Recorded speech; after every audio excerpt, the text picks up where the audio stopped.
Hey there, English learners. Welcome back to another episode of the English Leap podcast, your go-to English podcast for learning English and leveling up in life. I'm Erin. And I'm Evan. We're super excited to hang out with you today, and trust us, it's going to be both fun and relatable.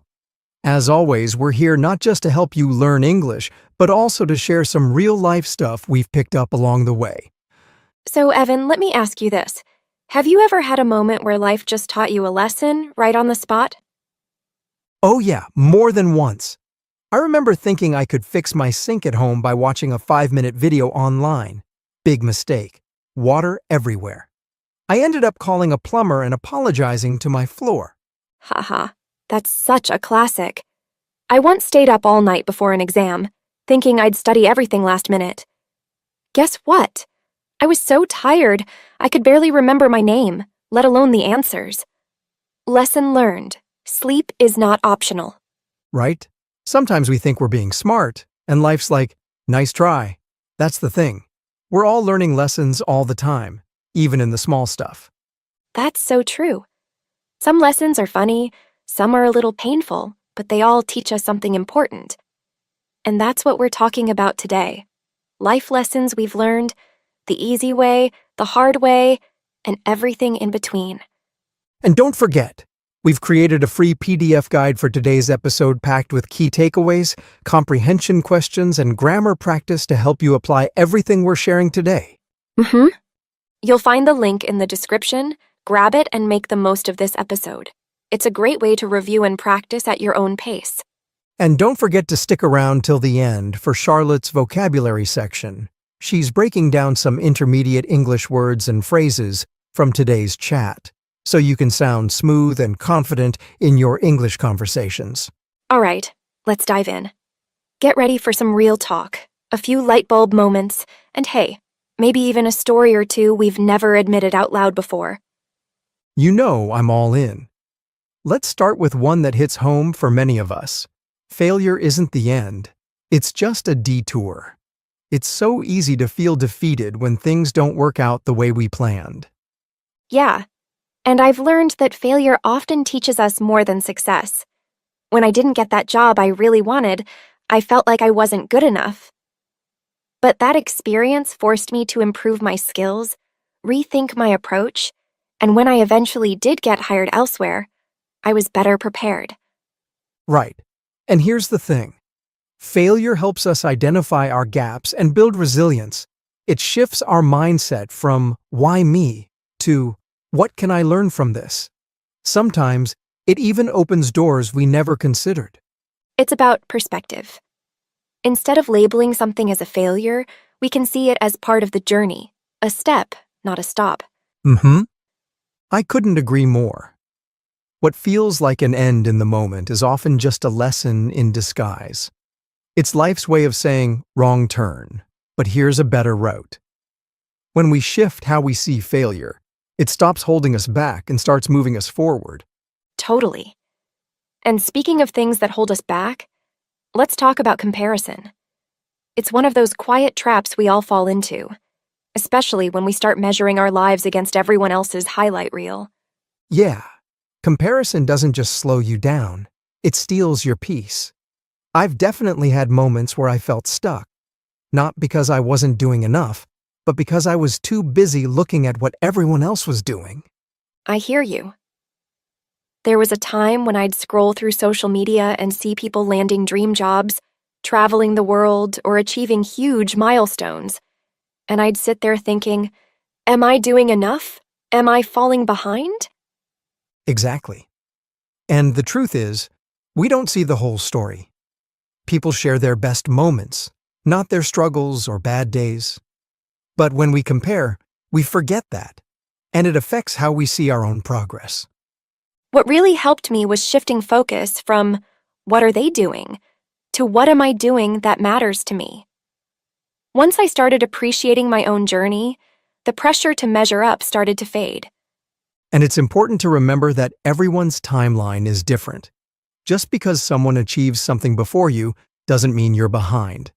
It just means your path is yours. And that's okay. So if you're listening and feeling like you're not where you should be, take a breath. You're not in a race. You're in your own lane, and that's exactly where you need to be. That actually ties into our next point. Because sometimes, the thing we need most is to step out of that lane, especially when it feels too comfortable. Yes, growth begins where comfort ends. I think we all like feeling safe, knowing what to expect, sticking to routines. But nothing really changes when we stay in that space too long. Absolutely. I remember when I was offered a chance to lead a team project. My first reaction? Nope, that's not me. I was afraid I'd mess up. But I decided to push myself and say yes. It was challenging for sure, but it helped me grow in ways I didn't expect. That's real growth. It's rarely comfortable at first. I had a similar moment when I moved to a new city for work. I didn't know anyone, everything felt unfamiliar, and I questioned my decision a lot. But over time, I built confidence, met amazing people, and realized how much I was capable of. The thing is, stepping out of your comfort zone doesn't have to be huge. It can be small steps. Trying something new, speaking up in a meeting, setting a goal that feels slightly out of reach. Right. And the more you do it, the more your comfort zone expands. That's the power of growth. You start seeing possibilities you couldn't see before. So here's something to think about. When was the last time you did something uncomfortable? Something that challenged you but helped you grow? That's where the magic happens. And as we grow and try new things, we realize something else. We won't always get applause for it. Not everyone's going to cheer us on, and that's okay. This one took me a while to accept. Not everyone will like you, and honestly, that's a good thing. For a long time, I tried to be agreeable, to make sure everyone was happy with me. Same here. I used to say yes to everything, even when I didn't want to, just to avoid disappointing people. But all it did was leave me feeling drained, and I wasn't being true to myself. Exactly. And here's the thing. When we try to please everyone, we end up losing ourselves in the process. We start making decisions based on what others expect, not what we actually want. Over time, I learned that it's better to be real and have a few people truly accept you than to be liked by everyone for someone you're not. Being authentic might not please everyone, but it gives you peace. Letting go of the need for approval is powerful. It allows you to set boundaries, be honest, and focus on what truly matters to you, not just fitting into someone else's expectations. If you've ever felt like you're not enough for someone, just remember, you are enough as you are. You don't have to twist yourself to fit into someone else's idea of who you should be. And speaking of taking care of yourself, this next lesson is something we often overlook when life gets busy, but it's crucial. Absolutely. Health is wealth. We hear it often, but many of us only really understand it when we've pushed ourselves too far and start feeling the impact. I've had times when I was working long hours, barely sleeping, skipping meals, all in the name of productivity. I thought I was being efficient, but in reality, I was running on empty. Same. I used to think rest was something I could earn after finishing everything. But there's always more to do, and that mindset just led to burnout. I wasn't able to give my best to anything because I was constantly exhausted. We sometimes think hustle equals success. But if your body and mind are worn out, success won't feel fulfilling. Taking care of your health isn't selfish, it's essential. Now I make time for rest, movement, and healthy habits, even when life is busy. And you know what? I actually get more done because I feel better and think more clearly. It's about balance. We can still chase goals, but we have to take care of ourselves along the way. Your health is the foundation for everything else. Uh-oh, Evan. Have you noticed something? What's that? We've been so absorbed in today's topic, sharing all these life lessons, we didn't even realize how long this episode is getting. Wow. Time really does fly when the conversation's this good. Right? Okay, folks. We've still got some amazing points left to share, but we're going to save those for our next episode so we don't overwhelm you all in one go. Yeah, we want you to have time to really think about these lessons, and maybe even reflect on your own. So don't worry, we'll be back soon with part 2 of this conversation. But before we wrap up, it's time for one of your favorite parts. Let's hand it over to Charlotte for today's vocabulary section. Hi everyone, I'm Charlotte, and here are some intermediate level English words and phrases from today's episode to help boost your vocabulary and understanding. Perspective, meaning the way you see or think about something. Example, changing your perspective can help you see failure differently. Resilience, meaning the ability to recover quickly from difficulties or challenges. Example, after losing the game, the team showed resilience by training harder and winning the next match. Detour, meaning a different or longer way to get to a place, often due to a blocked path. Example, we took a detour through the countryside because the main road was closed. Disguise, meaning something that hides the true appearance or nature of something. Example, he wore a hat and sunglasses as a disguise so no one would recognize him. Milestone, meaning an important achievement or point in progress. Example, graduating from university was a major milestone in her life. Falling behind, meaning not keeping up with others in progress or work. Example, I missed a week of classes and now I'm falling behind in my studies. Holding back, meaning to stop yourself from doing something or expressing something. Example, she was holding back her opinions during the meeting because she felt nervous. Crucial, meaning extremely important or necessary.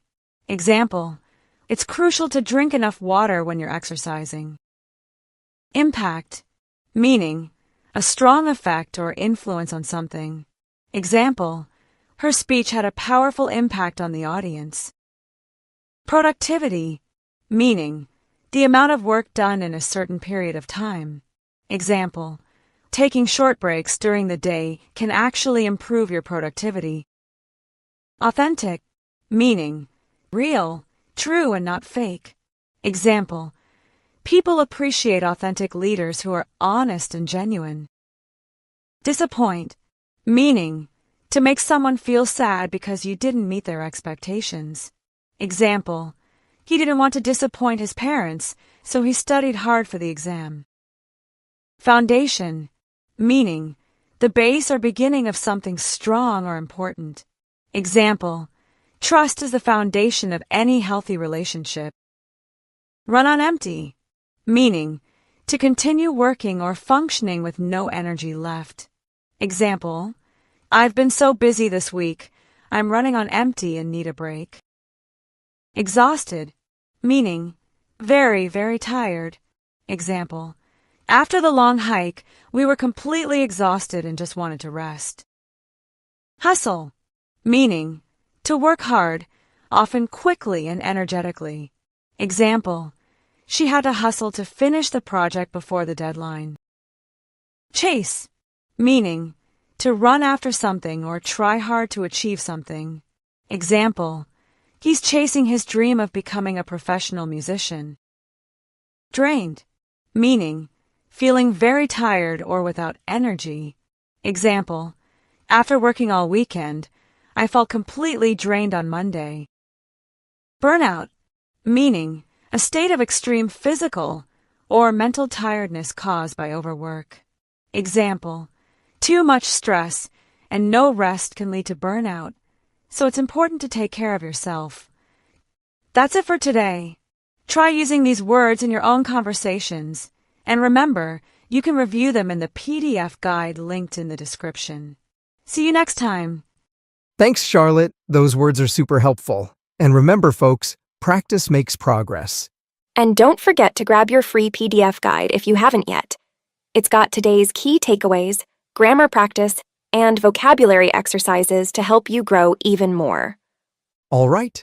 We'll see you in the next episode with more life lessons, more insights, and of course, more ways to boost your English. Take care, stay curious, and keep learning. Catch you next time on the English Leap podcast. Bye for now.